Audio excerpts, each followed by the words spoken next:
예, 가설 검정에 대해서 말씀드리겠습니다.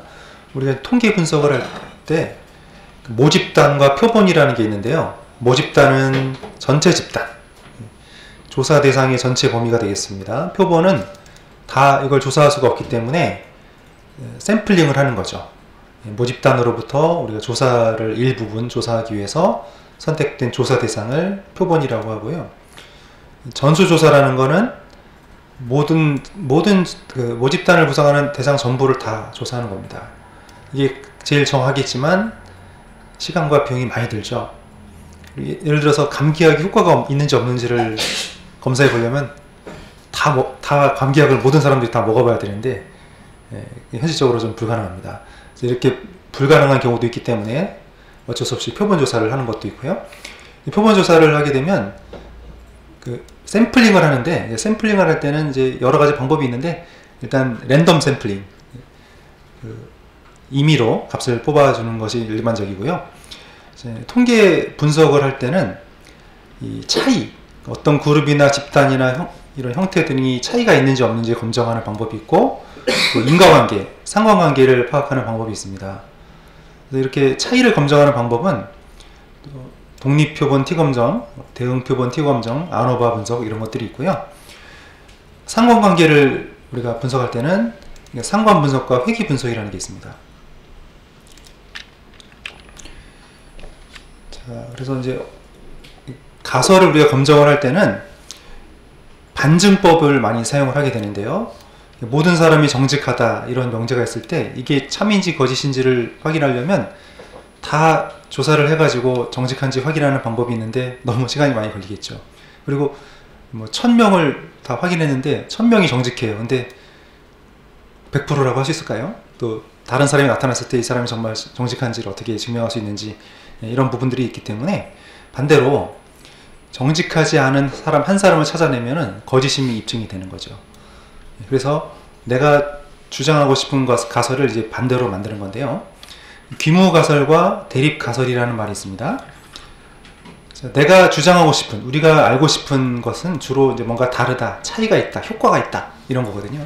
그런 것들을 대립가설이라고 하고, 그 반대로 차이가 없다, 똑같다, 효과가 없다 이런 것들을 귀무가설이라고 하는데요. 그래서 이런 것들이 그 기각됨을 보임으로써 내가 주장하고 싶은 이 대립가설이 채택이 되는 이런 방식입니다. 차이를 검증하는 방식이 여러 가지가 있다고 했는데, 이제 독립표본 T검정이라는 게 있고요. 이건 서로 독립된 두 집단 간의 평균의 차이가 있는지 없는지, 그리고 예를 들면 뭐 남자 여자 사이에 연령 차이가 있느냐, 집단이 두 개죠. 이런 경우에 독립표본 T검정을 하고요. 대응표본 T검정은 같은 집단인데 동일한 모집단에서 표본을 두 개를 만든 겁니다. 예를 들어서 한 달 동안 식이요법 프로그램이 효과가 있는지 없는지, 그러면 똑같은 집단을 뭐 예를 들면 100명, 이 식이요법을 하기 전에 그 데이터하고 식이요법을 실시한 이후의 데이터를 비교를 해가지고 효과가 차이가 있는지 없는지 검증하는 방법, 이게 대응표본 T검정이고요. 그 다음에 집단이 3개 이상인 경우에는 이럴 때는 아노바 분석이라고 하는데, 이론 배치 분산 분석 이런 것들을 씁니다. 그래서 우리 이제 몇 가지 이제 예를 먼저 들어보면은 카이 제곱 검정이라는 건데요. 자, 카이 제곱 검정은 범주형 변수, 이거는 분류만 되고 수치적으로 측정되지 않는 자료들, 뭐 예를 들면 학력, 성별, 직업의 만족도 이런 것들은 참 우리가 측정하기가 좀 어렵죠. 그래서 이런 범주형 변수를 가지고 상관이 있는지 없는지 판단하는 겁니다. 그래서 이제 귀무가설과 대립가설인데, 예를 들어서 이런 데이터가 있어요. 두 아이가 있는데, 여기가 이제 그 자동차, 트럭, 인형. 한 아이는 자동차가 5개고, 트럭이 11개고, 인형이 1개고, 또 한 아이는 자동차 4개, 트럭이 7개, 인형이 3개. 이렇게 있는데, 이 두 아이의 그 만족도가 차이가 있느냐, 뭐 이런 걸 검증한다 이거죠. 예를 들어서. 그럼 귀무가설은 항상 똑같다, 차이가 없다, 그거고요. 우리가 주장하고 싶은 건 차이가 있다. 그래서 이거를 이제 귀무가설이 틀렸다는 걸 입증하면 되는데, 먼저 이 두 개의 벡터를 합치고요. 그리고 이름표를 붙인 거고요. 그 다음에 여기 카이 제곱 검정에다가 데이터를 집어넣게 되면 중요한 게 이제 이 부분에 p-value라는 게 나옵니다. 자, 이 p-value라는 건, 자, 이렇게 우리가 어떤 데이터가 분포가 되어 있을 때 주로 이제 양극단이죠. 이 양극단의 데이터 이 사이즈를 말하는 건데요. 자, 이 사이즈가 보통 이제 0.05, 즉 95%, 0.05보다 이게 이제 작으면 이 모델은 유의하다, 통계적으로 의미가 있다, 이렇게 이야기를 하고요. 근데 이게 양극단이 0.05보다 커버려요. 그러면 이건 조금 통계적으로 의미 있다고 말할 수 없다, 이런 식으로 이제 이야기를 하는 거거든요. 그래서 0에 가까우면 좋겠죠. 미리 정해진 수준, 보통 이제 95% 신뢰 수준을 많이 쓰고요. 99% 신뢰 수준도 만족하면 뭐 제일 좋겠죠. 보통 이제 일반적으로 0.05인데 이거보다 작으면 귀무가설을 기각하고 내가 주장하는 대립가설을 채택할 수 있게 됩니다. 그래서 아까 그 결과에서 보면 이게 어때요? 0.05보다 크죠. 그러니까 이거는 귀무가설을 기각할 수가 없게 되는 겁니다. 그래서 이 두 아이의 만족도가 사이가 없다. 내가 주장하고 싶은 게 이제 안 된 거죠.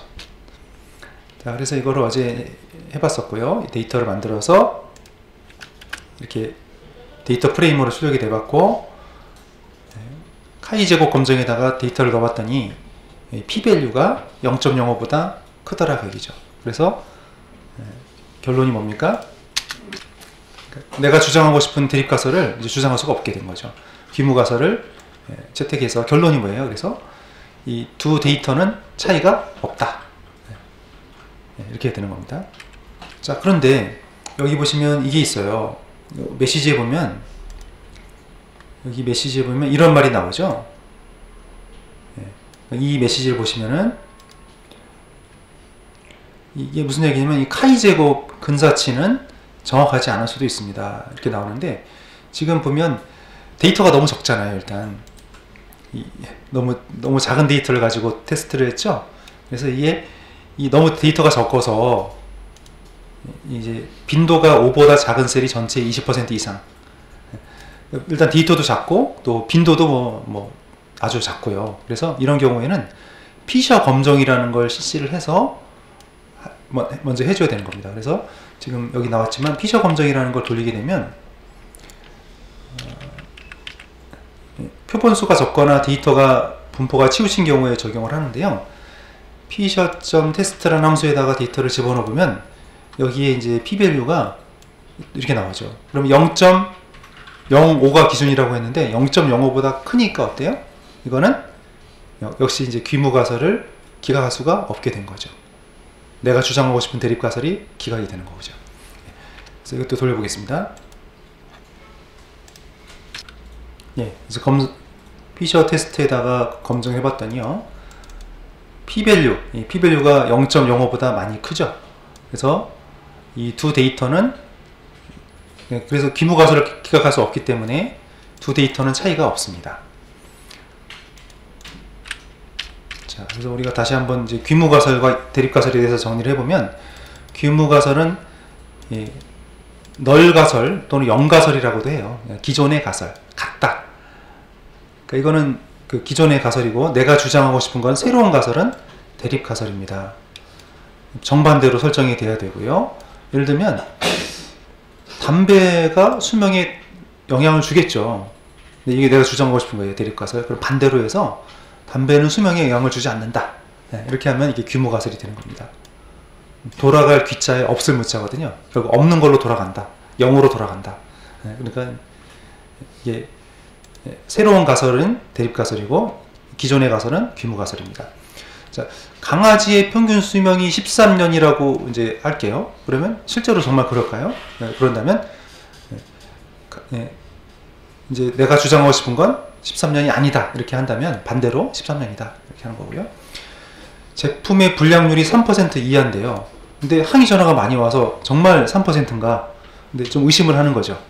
그러면 내가 주장하고 싶은 건 불량률이 3%보다 크다, 이걸 주장하고 싶은데 반대로 해서 3% 이하이다, 이렇게 설정합니다.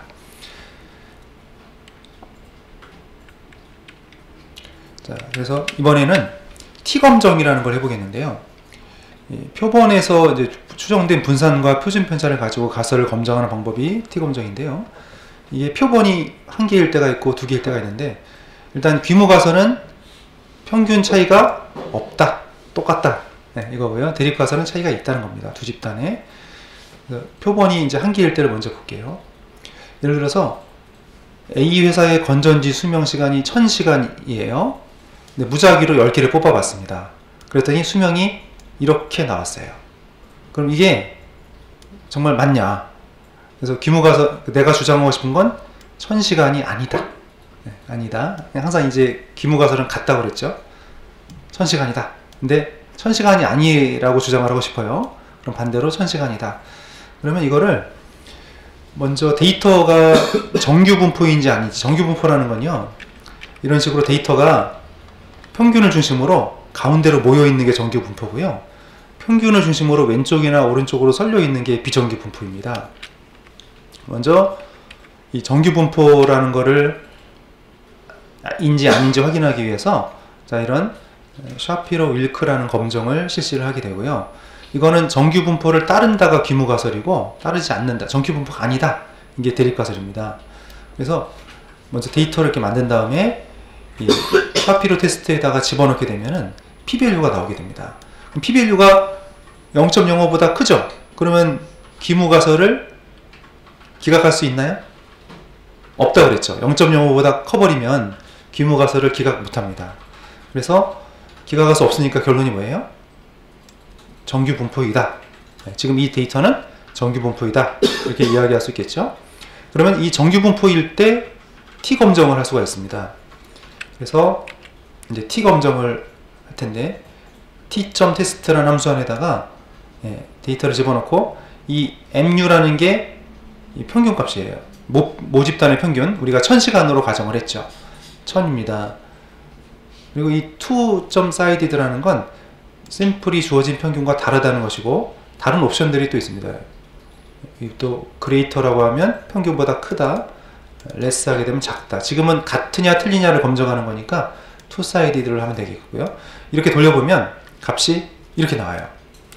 0.05보다 크니까 기각가수가 귀무가설을 기각할 수가 없겠죠. 네. 그래서 결론이 뭐겠습니까? 네. 나는 이제 건전지 수명이 1000시간이 아니다, 이렇게 얘기하고 싶었는데 귀무가설을 기각할 수 없으니까 결론은 건전지 수명은 종전대로 1000시간이다, 이렇게 이야기할 수 있겠죠. 여기를 실습을 해보겠습니다. 자, 지금 우리가 하고 싶은 거는 건전지의 수명을, 수명에 대해서 검증을 하고 싶습니다. 그래서 자, 이런 데이터를, 샘플을 좀 뽑아 가지고 정말 이 데이터 샘플을 조사를 해봤더니 건전지의 수명이 1000시간, 나는 이제 1000시간이 아니다를 주장하고 싶은 거예요. 귀무가설은 항상 같다입니다. 그래서 1000시간이다, 이게 귀무가설이고, 내가 주장하고 싶은 대립가설은 1000시간이 아니다입니다. 자, 그런데 이 데이터가 정규 분포인지 아닌지를 먼저 알아봐야 되는데, 그걸 위해서 샤피로 테스트를 실시하는 거고요. 이 테스트는 귀무가설은 정규 분포이다, 이 데이터는 정규 분포를 따른다, 대립가설은 아니다. 그럼 둘 중에 하나인데, 이걸 검증해 봤더니요, p-value가 이렇게 나왔죠. 그럼 뭐예요? 그래프에서 양극단위 값이 크다는 얘기니까요. 이거는 좀 95% 신뢰 수준 하에서는 유의하지 않다, 이렇게 이야기가 되겠죠. 그러면 귀무가설을 기각할 수가 없습니다. 정규 분포입니다. 그래서 이 데이터가 정규 분포라는 걸 알았으니까 이제 T검정을 할 수가 있는 게 되고요. 그래서 T검정을 하는 거죠. T검정을 하는데, 이게 데이터고, 이게 이제 MU라는 게 모집단의 평균입니다. 여기 이제 옵션인데, 이게 같다도 있겠지만 1000시간이다? 근데 1000시간 어떤 값들은 이제 크다, 작다, 이렇게 또 검사를 할 수가 있어요. 1000시간보다 크다, 또 1000시간보다 작다, 이렇게 이야기할 수 있습니다. 근데 지금은 1000시간이냐 아니냐만 검사하는 거니까 이 two-sided라는 옵션을 붙인 거고요. 아까 보시면 옵션이 여러 개 있었죠. 이게 이제 다르다, 같다, 다르다, 그 얘기고, greater라는 건 평균보다 크다는 얘기고, less는 작다는 얘기입니다. 그래서 돌려봤더니 여기도 p-value가 이렇게 나왔죠. 그러면 0.05보다 크니까 기무가설을 기각할 수가 없겠네요. 그래서 결론이 뭐겠습니까? 건전지 수명은 1000시간이다. 이렇게 얘기할 수 있겠죠. 자, 이번에는 어떤 학급의 수학 점수를 봤더니 이게 55점이에요. 그러니까 평균이 55점이었습니다. 근데 영교시 수업을 시행을 했어요. 했더니 점수가 이렇게 나왔어요. 그러면 그 평균이 실시하기 전에는 영교시 수업을 시행하기 전에는 그러니까 여기서 이제 주장하고 싶은 거는 나는 이걸 주장하고 싶은 거죠. 영교시 수업을 시행한 후에 성적이 올랐다. 근데 반대로 기무가설은 성적이 뭐 똑같다. 영교시를 하나하나 똑같다. 항상 기무가설은 영가설이죠. 같다는 거죠. 그래서 먼저 여기도 정규 분포인지 아닌지를 확인해야 되니까 검정을 먼저 샤피로 윌크 검정을 실시하고요. 그러면 이걸 데이터를 집어넣어 봤더니요. p-value가 이렇게 나왔어요. 그러면 0.05보다 큰 값이니까 기무가설을 기각을 못하겠죠. 못하니까 정규 분포가 맞습니다. 정규 분포니까 t-검정을 할 수가 있겠고요. 자, 그래서 t-검정에다가 값을 집어넣는데 여기는 모집단의 평균, 우리가 아까 55점이라고 그랬죠, 평균이. 55였는데 이 데이터가 새로 들어갔을 때 지금은 뭐예요? 점수가 나는 올랐다, 크다, 같으냐가 아니라 지금 크다잖아요. 그래서 여기다 그레이터를 집어넣습니다. 그러면 이제 조사해봤더니 p-value가 이렇게 나왔네요. 0.05보다 크죠? 크니까 어때요? 기무가설을 기각할 수가 없겠네요. 그래서 결론은 뭐냐면 영교시를 시행했지만 성적은 오르지 않았다. 별 차이가 없었다. 이렇게 결론이 날 수 있습니다. 자, 그래서 데이터가 이런 데이터가 있어요. 그래서 이제 평균이 55점이었습니다. 평균이 55점이었는데 영교시 수업을 한 이후에 점수가 이렇게 나왔습니다. 그러면 영교시 수업을 실시한 이후에 성적이 올랐는지 안 올랐는지 궁금하겠죠. 그래서 대립가설, 내가 주장하고 싶은 가설은 성적이 올랐다. 근데 반대로 하면 기무가설은 성적이 오르지 않았다겠죠. 그래서 이 데이터를 우리가 실제로 한번 기초 통계량을 봤더니요. 평균 점수는 보면은 55점에서 약간 오르긴 했어요. 약간 올랐는데 이게 이제 통계적으로 의미가 있는 수치냐, 이걸 이제 보자는 거죠. 그래서 먼저 정규 분포인지 아닌지 검사를 해봤어요. 했더니 이렇게 p-value가 0.05보다 크게 나왔죠. 그 95% 신뢰 수준하에서 이 기무가설을 기각할 수가 없는 상황이기 때문에 정규 분포, 이 데이터는 일단 정규 분포입니다. 그래서 t-검정을 할 수 있는데요. t-검정을 하기 위해서 값을 집어넣는데 여기가 데이터고, 아까 우리 55점이 평균 점수라고 했죠. 55점 평균 점수고 55보다 올랐다는 얘기는 크다는 얘기잖아요. 그래서 이제 그레이터라는 옵션을 준 겁니다. 아까는 같냐 틀리냐 했는데 이번에는 크다라는 걸 주장하고 싶으니까요. 자, 이렇게 해서 검정을 돌려봤더니 p-value가 0.05보다 크게 나왔네요. 그럼 어떻게 되겠어요?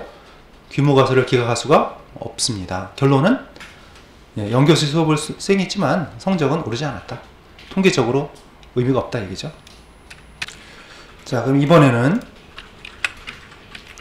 표본이 2개인 경우에 검정하는 방법을 보겠습니다. 자, 환자 10명을 상대로 해서 혈압약을 먹었을 때와 먹지 않았을 때의 혈압을 측정하고 이 두 자료의 평균이 같다고 할 수 있는지를 검정을 해보려고 합니다. 그럼 기무가설은 혈압약을 먹었을 때랑 먹지 않았을 때랑 차이가 없다 이거고, 내가 주장하고 싶은 거는 차이가 있다는 걸 입증하고 싶지 않아요. 그래서 이 첫 번째 데이터가 혈압약을 먹기 전에 혈압이고, 두 번째 데이터가 혈압약을 복용하고 난 후에 혈압입니다. 그러면 이거를 t-검정을 바로 우리가 돌려봤는데, 이제 지금은 표본이 2개니까요. t-테스트에 비포, 애프터 이런 개념이 되는 거죠. 집어넣어서 돌려봤더니 계속 지금 사례가 근데 규모 가설이 기각되는 걸 지금 못 보여드리네요. P 밸류가 0.05보다 여기도 크게 나오죠. 그러면 이제 규모 가설을 기각을 할 수 있습니까? 할 수 없습니까? 못하는 거죠. 0.05보다 커버리니까. 그래서 결론은 뭐겠어요? 이 혈압약을 먹었지만 효과가 없다, 차이가 없다, 이렇게 나오게 되는 겁니다. 예, 그래서 혈압약을 먹기 전에 혈압 데이터고요, 혈압약을 복용한 후에 혈압 데이터입니다. 자, 그럼 이 전의 데이터랑 후의 데이터랑 혈압 차이가 있을까요, 없을까요? 딱 이 데이터만 봐서는 우리가 잘 모르기 때문에, 물론 이제 서머리 함수를 한번 돌려볼게요. 우선 소리와 통계량, 기초 통계량을 한번 보면은 이제 여기가 이제 혈압약 복용 전이고, 이게 혈압약을 복용한 후입니다. 평균값만 보면 약간은 올랐어요. 근데 약간 올랐는데 이게 통계적으로 유의한가, 의미가 있는가, 이걸 이제 보자는 거죠. 그래서 T 검정을 돌렸는데 앞에가 이제 여기가 before, after가 되겠죠. 두 개를 집어넣고, 그래서 내가 주장하고 싶은 건 차이가 있다, 효과가 있다, 이걸 주장하고 싶은데요. 근데 돌려봤더니 P 밸류가 이렇게 나왔어요. 0.05보다 큰 값이죠. 그러면 95% 신뢰 수준하에서 0.05보다 컸기 때문에 유의하지가 않습니다. 그래서 규모 가설을 기각할 수가 없게 된 거죠. 그래서 결론은 혈압약 먹기 전후에 혈압 차이가 없다, 이렇게 결론이 나오게 되는 거죠. 자, 그 다음에 이제 집단위, 지금까지는 우리가 이제 집단이 한 개도 있었고 두 개도 있었는데, 비교하고자 하는 집단이 3개 이상인 경우가 있습니다. 그런 경우에는 이제 여기가 이제 K 값이라고 하는데, K개의 모집단의 평균을 이용해서 상관관계가 있는지 없는지 판단하는 기법이 이 아노바 분산 분석 방법입니다. 규모 가설은 평균이 같다는 것이고, 대립 가설은 같지 않다는 것이고요. 그래서 이제 집단을 3개를 이렇게 만들 거예요. 3개를 만들어서, 데이터를 만들어서 이거를 하나의 벡터로 만들고, 이제 그룹에다가 이 REP라는 건 리피트 함수인데요. 1부터 9까지, 그러니까 1이라는 값을 9번 만드세요, 2라는 값을 9번 만드세요, 3이라는 값을 9번 만드세요, 이런 거거든요. 그래서 이렇게 데이터를 만들어 놓은 다음에 여기 보면 oneway.test라고 되어 있는데, 이게 아까 그 아노바 분석 함수예요. 그래서 마이 데이터와 그룹 데이터를 이제 두 개를, 그러니까 여기가 3개의 그룹이었거든요.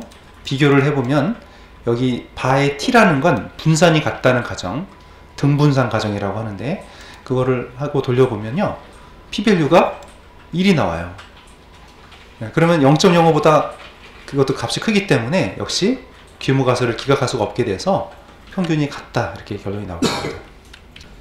예, 아노바 분석은 이론 배치 분산 분석이라고 하는데요, 그룹이 3개 이상의 경우에 사용을 하고요. 지금처럼 이 변수가 이제 3개가 있습니다. 이 세 그룹의 평균이 같다, 이게 규모 가설이고, 같지 않다가 이제 대립 가설인데요. 예, 변수를 3개 만들고, 이거를 이제 하나의 벡터로 만든 거죠. 그러면 마이 데이터를 출력해보면 이런 식으로 이 3개의 값이 쭉 붙었습니다. 그리고 이 REP라는 함수는 반복, 리피트의 약자인데요. 이제 2를 9번, 2를 9번, 3을 9번 반복하라, 그 얘기고요. 그래서 그룹을 또 출력을 시켜보면 이런 식으로 1이 9번 나오고, 2가 9번 나오고, 3이 9번 나오는 함수예요. 그러면 첫 번째랑 두 번째랑 우리가 비교를, 이게 같은지, 지금 세 그룹이잖아요. 결국 이제 여기도 지금 벡터 안에 벡터가 들어가는 개념이라서요, 이 프린트를 해보면 더 잘 나오는데요.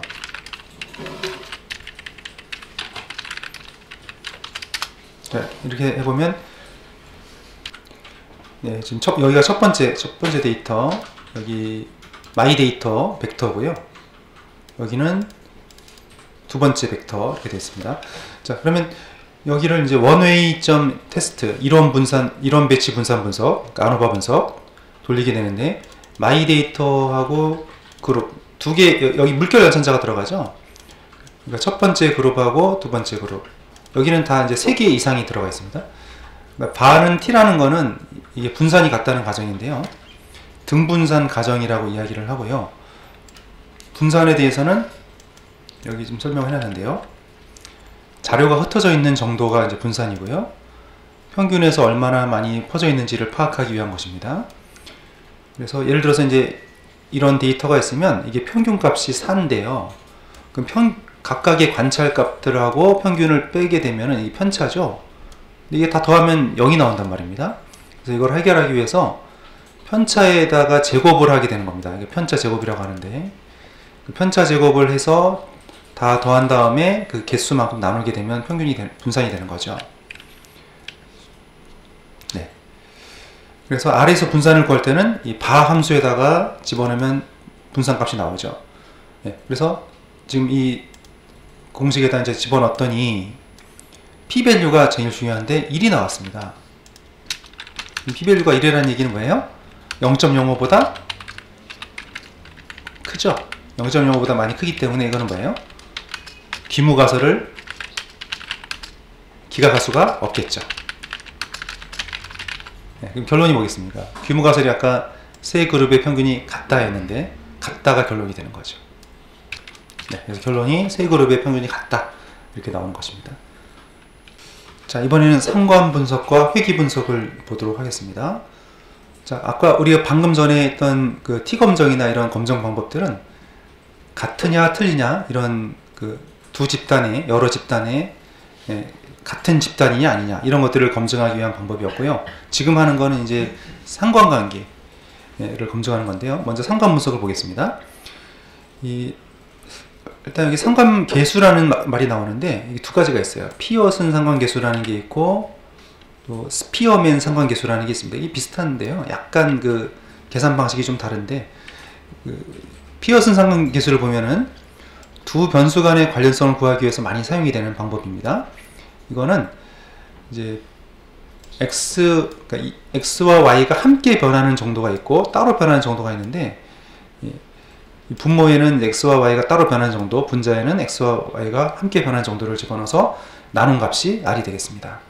그것이 이제 피어슨 상관계수가 되겠고요. 그래서 이게 x 변수와 y 변수가 완전히 똑같으면 플러스 1이 되고요. 전혀 다르면 제로가 되고, 반대 방향으로 같으면 마이너스 1.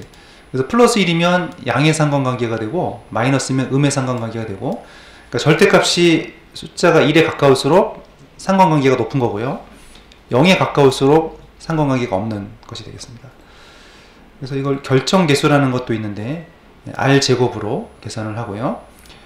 그래서 값이 보통 마이너스 1에서 0.7, 마이너스 0.1 사이면 강한 음적 관계.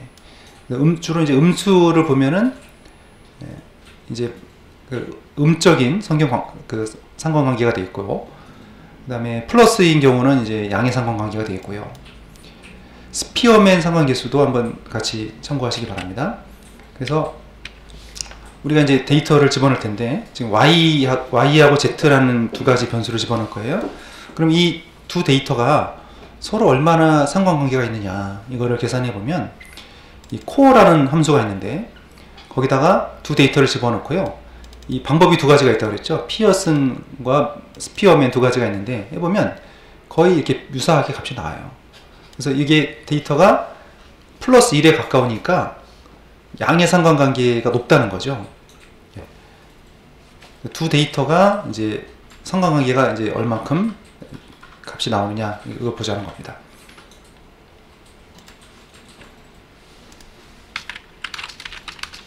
네, 실습을 해볼게요.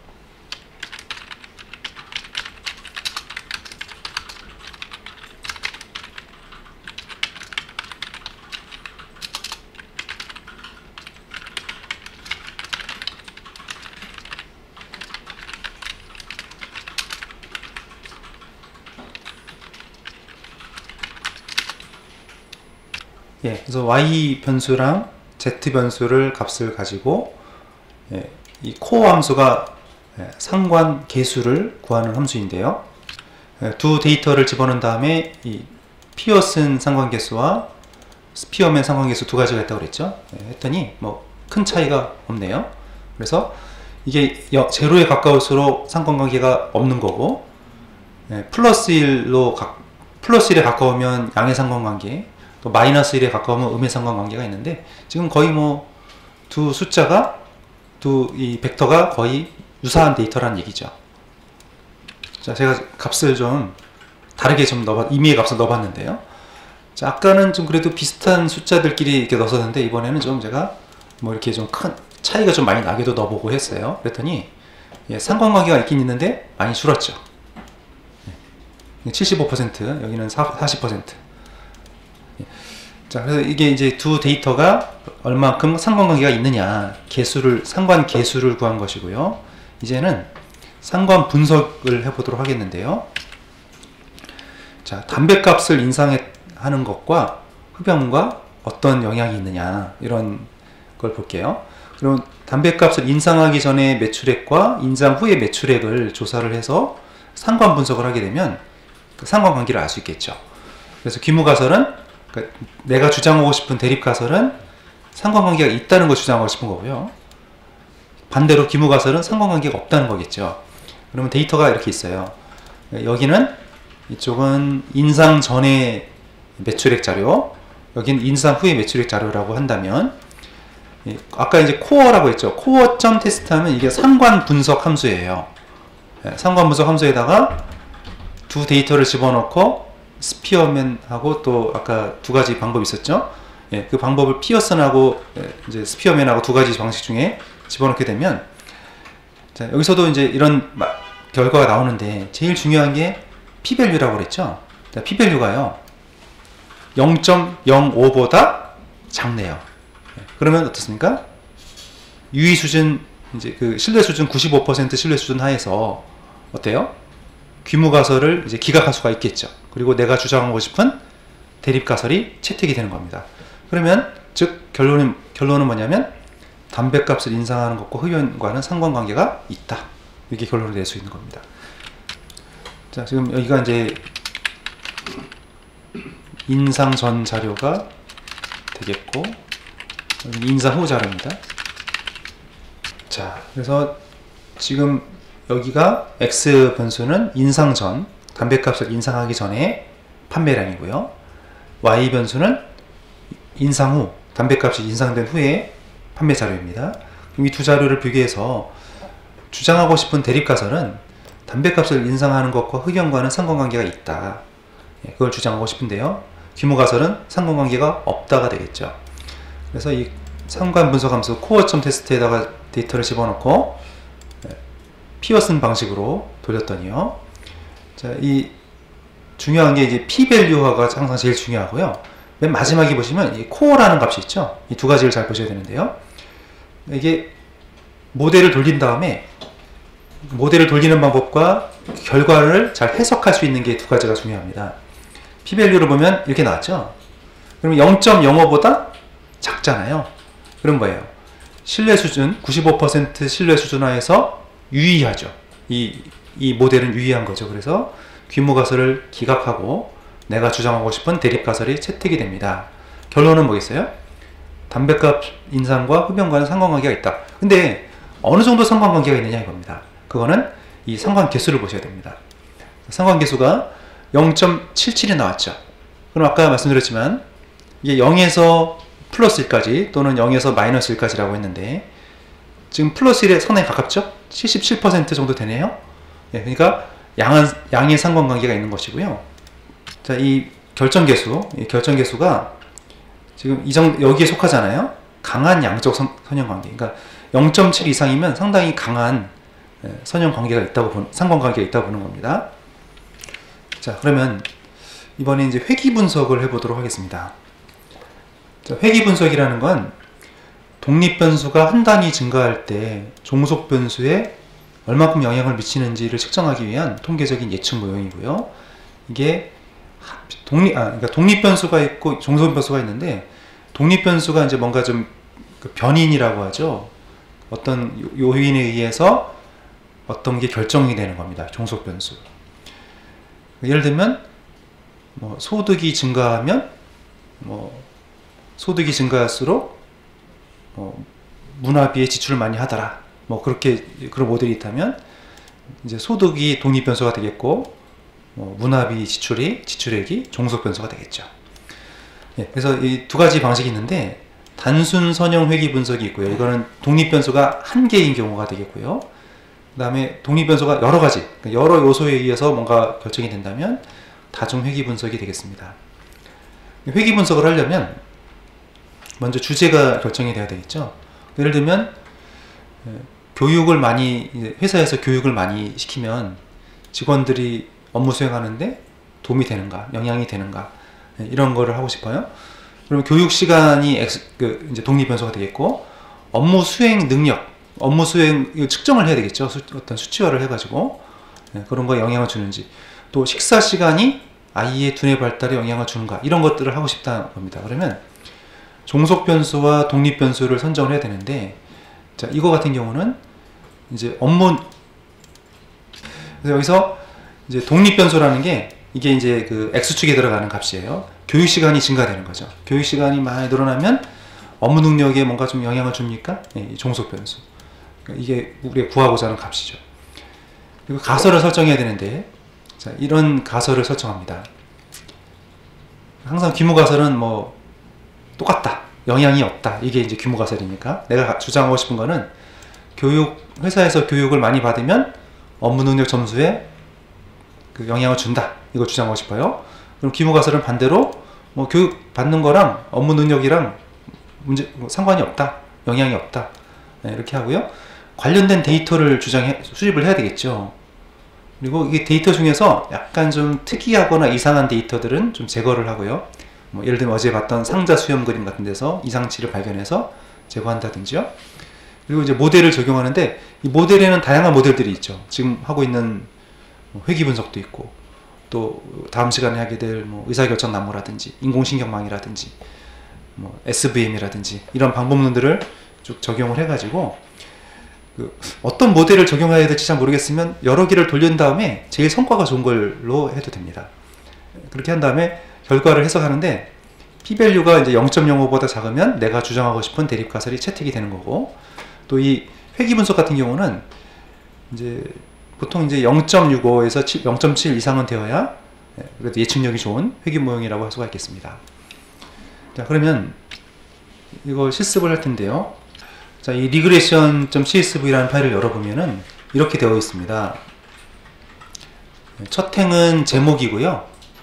연령대, 신장, 체중 이렇게 되어 있어요. 그래서 유아 같은 경우는 키가 이렇게 되고 체중이 이렇게 되고, 연령대별로 20대 초반, 후반, 30대 초반, 중반 이런 식으로 연령대별로 나와 있습니다. 자, 이 데이터를 가지고 우리가 회귀 분석을 해보도록 하겠습니다. 예, 그래서 이 데이터를 CSV로 로딩을 하겠습니다. 가져와서 첫 6행과 그 뒤에 6행을 보니까 이런 식으로 데이터 구성된 걸 확인했고요. 자, 이제 신장과 체중에 대해서 우리가 이제 통계량을 한번 분석을 해봤더니 이런 식으로 이게 신장에 대한 통계량이에요. 그리고 체중에 대한 통계량이고, 이거를 히스토그램으로 그려봅니다. 신장에 대해서 그려봤더니 이 신장 같은 경우는 이 160에서 180 사이가 빈도수가 제일 높네요. 그리고 체중 같은 경우를 보니까 60에서 70 여기가 빈도가 높고요. 또 10에서 20 이 사이가 빈도수가 높은 걸로 파악이 됐습니다. 이거를 이제 그래프로 우리가 그려보니까요. 자, 플랫인데 이 신장과 몸무게, 그러니까 신장과 몸무게의 관계를 이렇게 그려봤더니 이런 식으로 그래프가 이제 산점도가 그려집니다. 보니까 이 산점도를 보니까 어때요?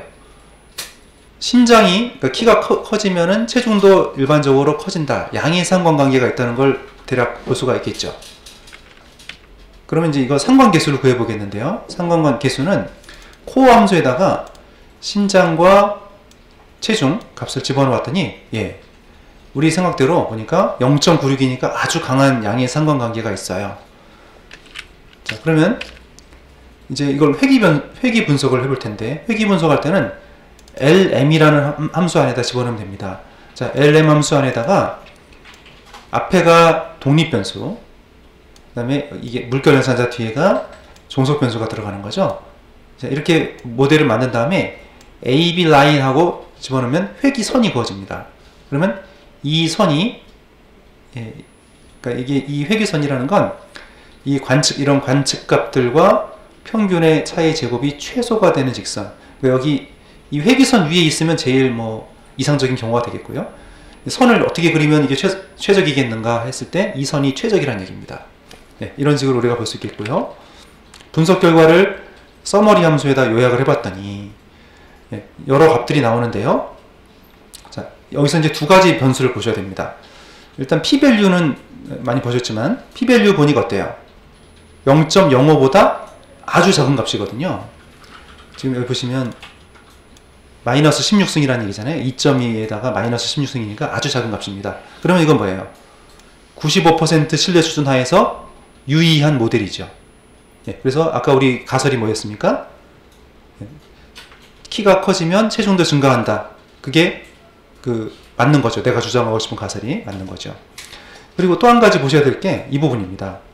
R제곱이라는 값인데 이게 모델의 설명력입니다. 이 0.93이라는 얘기는 이 회귀 모델은 93% 정도의 설명력을 가진다는 얘기죠. 이게 설명력이 100%가 되면 뭐 완전 완벽한 모델이고요. 네, 실제로 그런 경우는 별로 없겠죠. 네. 그래서 결론적으로 키와 몸무게는 유의미한 관계가 있습니다. 이렇게 얘기할 수가 있겠습니다. 자, 그래서 CSV 파일을 우리가 불러왔어요. 네, 불러왔고 첫 6행과 마지막 6행을 읽어봤더니 이런 식으로 나옵니다. 연령대와 신장, 체중. 아마 이게 평균인 것 같아요. 평균 연령대, 평균 신장, 평균 체중. 이런 데이터를 가지고 이제 자, 기초 통계량을 한번 출력시켜 볼게요.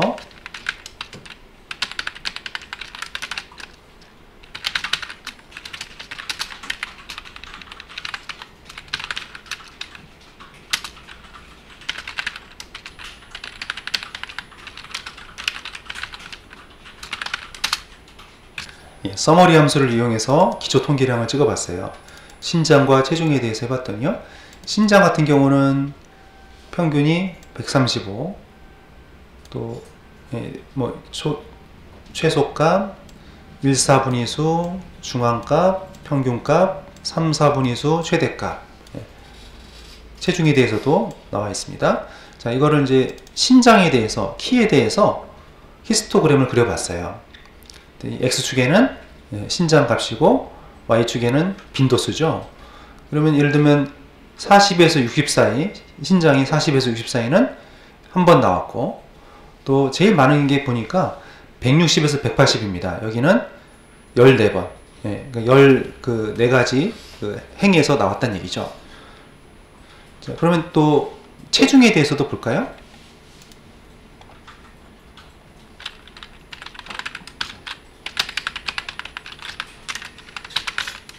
체중에 대해서도 역시 히스토그램을 그려봤습니다. 그래서 체중에 대해서 히스토그램을 그려봤더니요. X축은 체중 값이고 Y축은 빈도수입니다. 자, 제일 많은데 보니까요. 지금 60에서 70kg이 이만큼 나오는군요. 한 7번 정도 되는 것 같습니다. 그리고 또 두 번째로 많은 데가 10에서 20, 여기가 6번. 이렇게 볼 수가 있고요.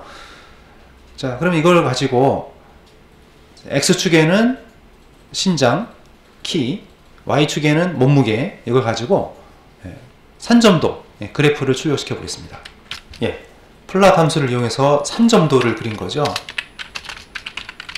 산점도를 그려봤는데 X축에는 키, Y축에는 몸무게 가지고 산점도를 그려봤습니다. 그려봤더니 이런 식으로 좀 이게 그래도 양의 상관관계, 키가 증가할 때 몸무게도 증가하는 양의 상관관계가 있는 것이 보이네요. 그러면 이게 어느 정도의 이제 정말 선형 관계가 있는지 확인하기 위해서 먼저 상관계수를 구해 보겠습니다.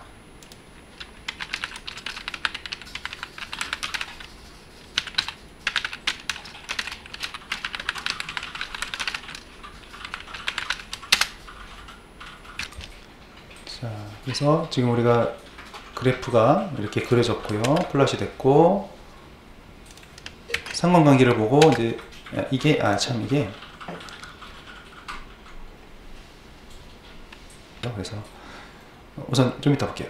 그래서 여기 먼저 상관계수를 보니까 신장과 체중 사이에 얼마만큼의 상관관계가 있는지 봤더니 0.96이니까요. 거의 뭐 아주 1이 최대 값이잖아요.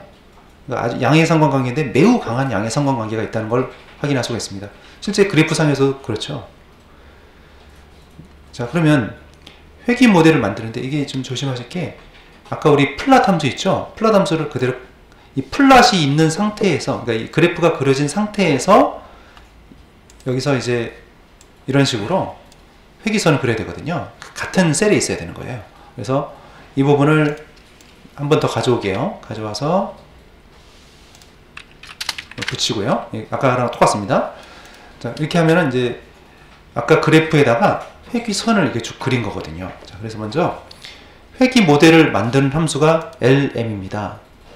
자, 여기서 이 물결 연산자가 있고 앞에가 들어가는 게 독립변수고, 즉 x축의 값, 그러니까 키가 한 단위씩 증가를 하면 이 종속변수 체중이 어느 정도 영향을 받는가, 이 독립변수고 종속변수입니다.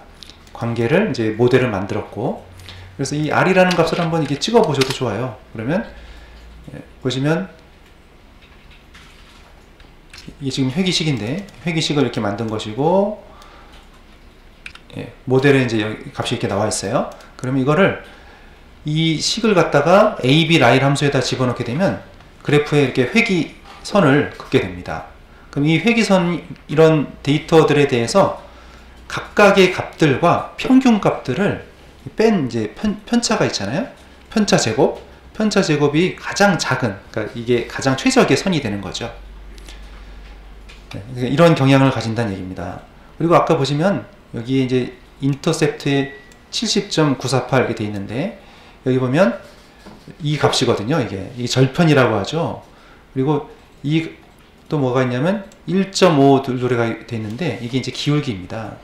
그래서 이런 상태에서 우리가 서머리 하게 되면 이제 모델이 결과가 나오는데요. 자, 값들이 너무 많아서 뭘 봐야 될지 잘 모르시겠는데, 여기서 중요한 두 가지 값은 밑에 두 줄에 있습니다. 자, 여기 보면 r 스퀘어, 어드저스티드 r 스퀘어드라는 값이 있고, 이 r 스퀘어라는 값이 있고 이게 있는데 뭐 비슷한 값입니다. 근데 이걸 이제 많이 보는데요. 또 p 밸류, 이 두 가지를 잘 보셔야 됩니다. 그러니까 이게 이 회귀 모델에 의하면 키가 1이 증가하면 몸무게는 1.522가 증가한다, 이런 뜻입니다. 자, 그래서 여기 보시면 요약을 해보면 r 스퀘어 값이 있고 p 밸류 두 가지 값이 있는데요.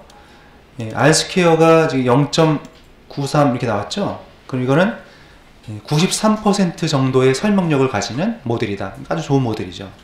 그리고 p 밸류가 지금 뭐예요? 이 값보다 작다고 나왔잖아요. 이건 0.05보다 매우 작은 값이죠. 그러니까 이 회귀 모델은 통계적으로 유의하다, 의미가 있다, 이런 얘기죠. 참, 여기 보면 이 앞에 있는 값이 이제 종속 변수가 되고 뒤에 있는 게 이 변인, 독립 변수입니다. 그러니까 여기가 이제 바뀌면 이 체중이 어느 정도 영향을 받을 것인가, 순서가 좀 바뀌어야 됩니다. 플롯도 마찬가지고 바뀌어서 그래프가 이제 이런 식으로 그려지게 되는 거고요. 그러면 그걸 가지고 이제 우리가 분석 결과를 보니까 이 모델을 여기서 두 가지 중요한 값이 있는데요. 밑에서 두 번째 줄에 보면 r 스퀘어 값이 나오는데 0.93이 나왔어요. 그러니까 이게 93% 정도의 설명력이 있다는 얘기고요. 그러니까 이 회귀 모델은 93% 정도 설명력이 있으니까 꽤 그래도 좋은 모델이죠. 그리고 p 밸류가 0.05보다 아주 작은 값입니다. 그러니까 이거는 통계적으로 유의한 모델이죠. 그래서 95% 신뢰 수준 하에서 이게 0.05보다 작으니까 유의하고요. 이거는 이 지금 현재 상태에서는 99% 신뢰 수준 하에서도 유의하죠. 이게 매우 작으니까요. 그래서 귀무가설 기각하고 내가 주장하고 싶은 대립가설이 채택이 돼서 결론은 신장은 체중에 영향을 준다. 이렇게 낼 수 있겠습니다. 자, 우리 내장 데이터셋을 확인하는 명령어죠. 자, 아래 내장된 데이터셋을 보니까 이런 것들이 있는데요. 그 중에서 우리가 이 attitude라는 데이터셋을 사용을 해보겠습니다.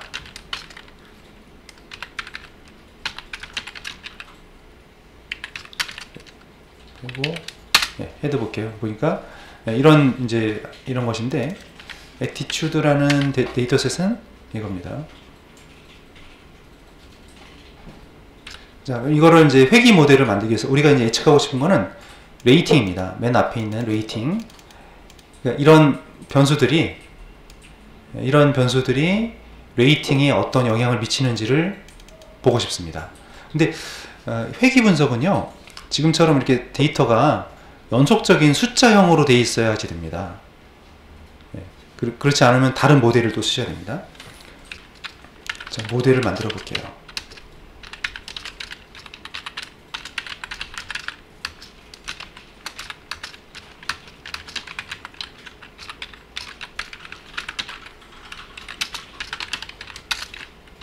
자, 우리가 이제 다중 회귀 모델, 단순 회귀 모델과 다중 회귀 모델 차이점은 독립 변수가 한 개냐 여러 개냐의 차이에 있습니다. 지금은 여러 개죠.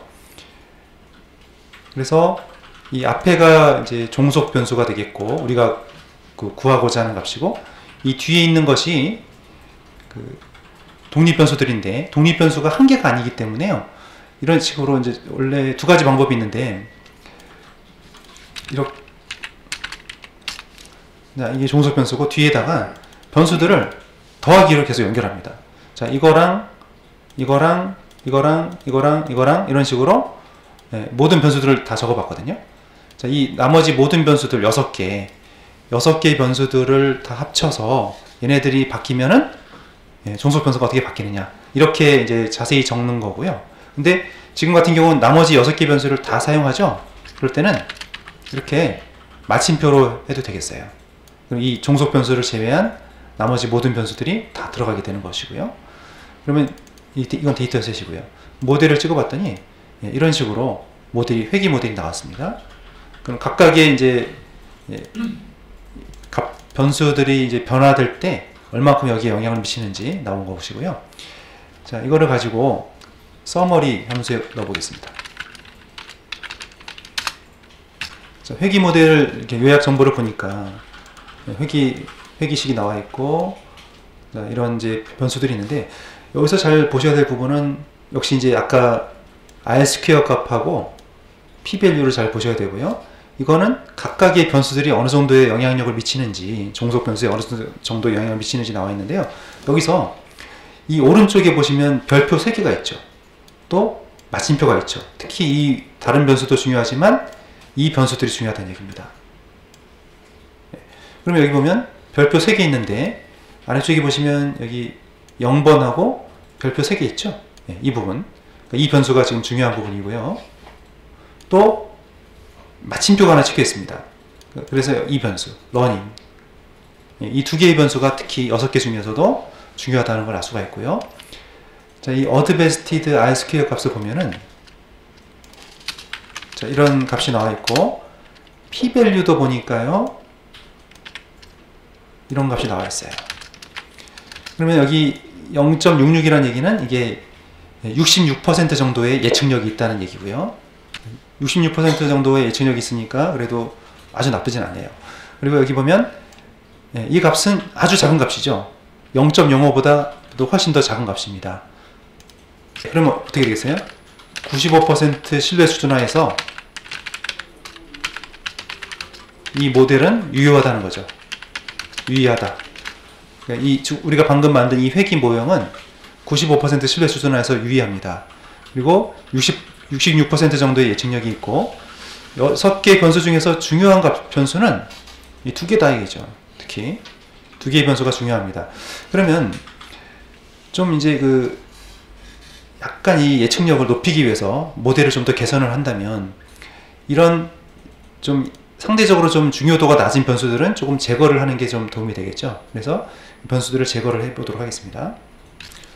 예, 스텝이라는 함수 안에 회귀 모델을 집어넣고 디렉션에다가 백워드 하게 되면 이제 기여도가 낮은 변수들을 하나씩 제거를 하는 겁니다. 그래서 아까 지금 회귀 모델의 예측력이 보니까 66% 정도였는데요. 예, 이 과정을 쭉 거쳐보면은 이제 서머리를 이제 해볼게요.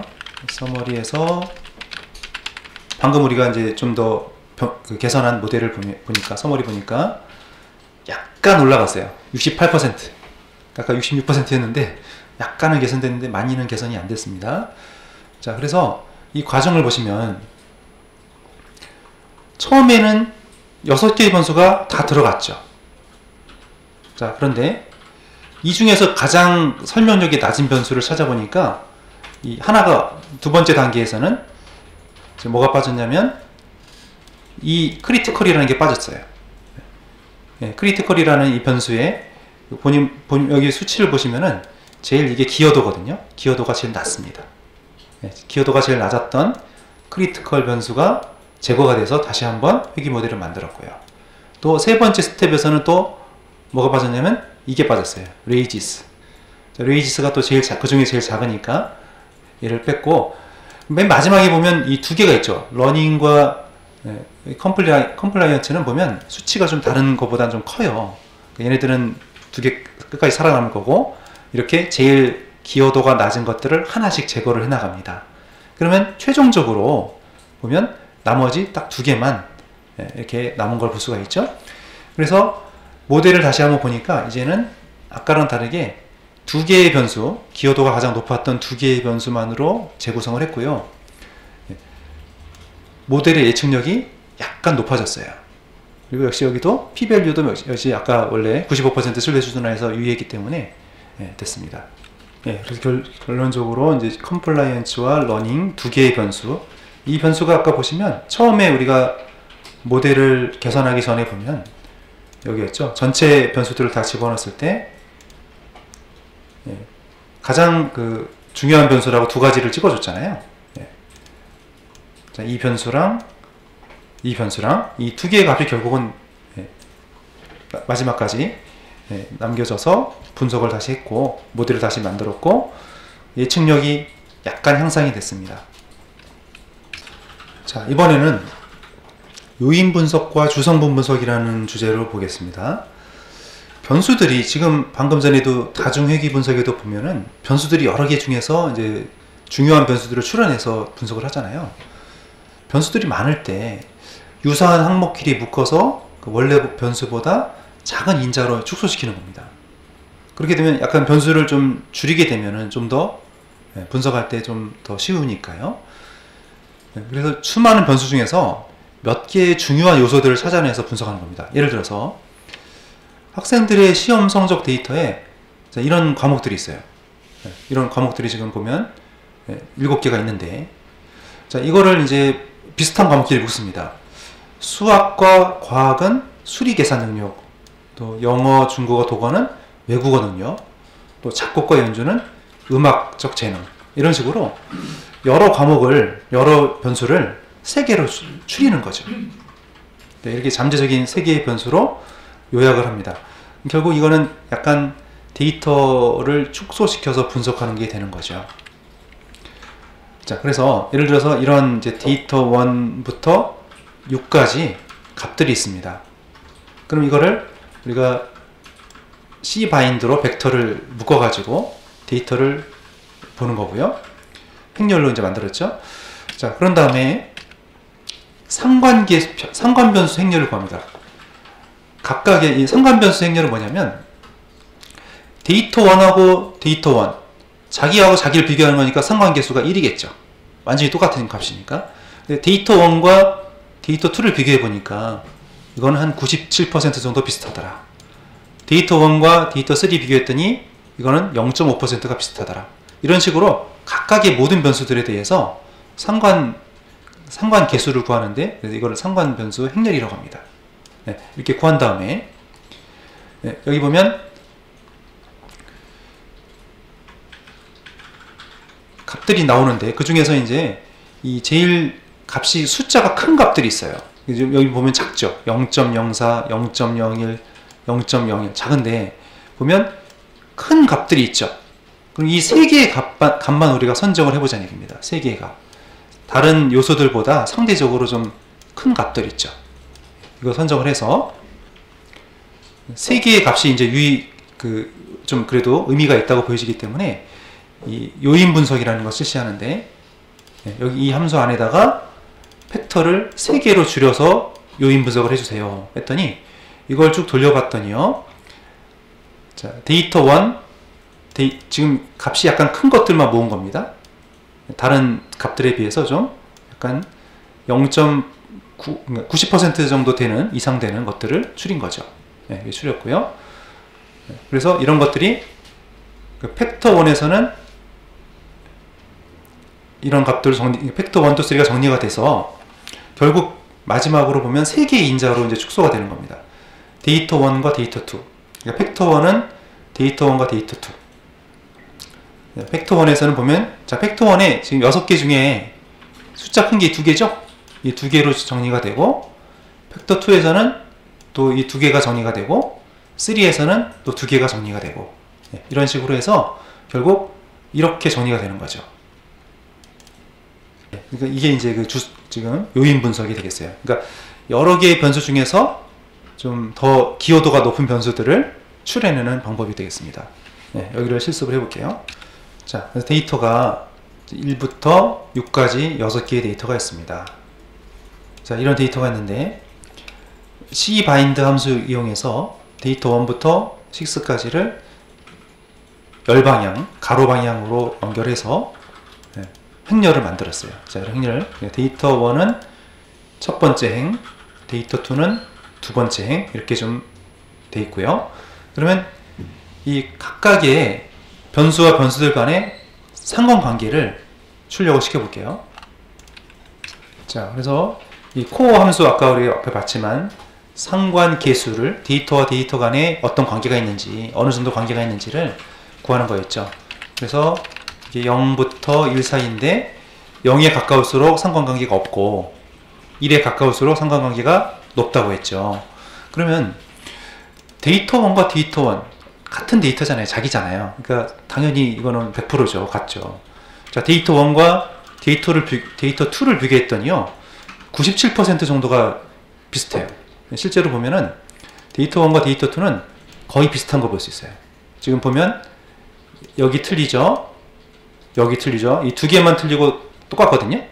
그러니까 아주 비슷하다는 걸 알 수 있죠. 그리고 또 차이가 많이 나는 데를 보면은 예를 들면 여기 데이터 1하고 데이터 4는 좀 상관관계가 40% 밖에 안 돼요. 데이터 1하고 데이터 4를 비교해 보면 여기가 데이터 1이고 데이터 4가 보면 데이터가 좀 많이 다르죠. 그러니까 비슷한 데이터가 비슷한 값도 있지만 그 상관계수가 이만큼 나왔다. 각각을 다 비교한 겁니다. 이걸 이제 상관 변수를 가지고 행렬을 만들어 볼 텐데 agen이라는 함수 안에다가 집어넣어 보면요. 이런 식으로 행렬이 만들어집니다. 그러니까 이거는 뭐냐면 약간 데이터를 표준화 시킨 거예요. 표준화를 시켜서 이제 표준 편차 값을 약간 좀 줄이기 위해서 표준화를 시켜놨고 이걸 가지고 이제 요인 분석을 실시를 해보겠습니다.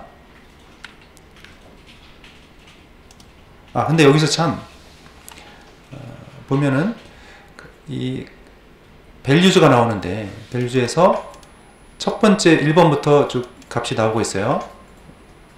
6개가 나오는데 3.86, 1.1, 0.9 근데 여기는 숫자가 아주 작죠. 보면은 크게 보면 그래도 숫자가 1 이상인 그룹과 이건 아주 0.0 0.0 두 자리로 내려가는 값들이 있잖아요.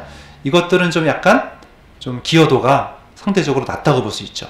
그럼 크게 보면 주로 3가지 정도의 변수로 요약을 할 수가 있겠다는 얘기죠. 그러니까 다 중요하지만 그 중에서도 여기서는 3가지 변수 정도가 중요한 의미를 갖는 변수라는 얘기입니다. 그러면 이걸 가지고 이제 변수를 요약을 해볼게요.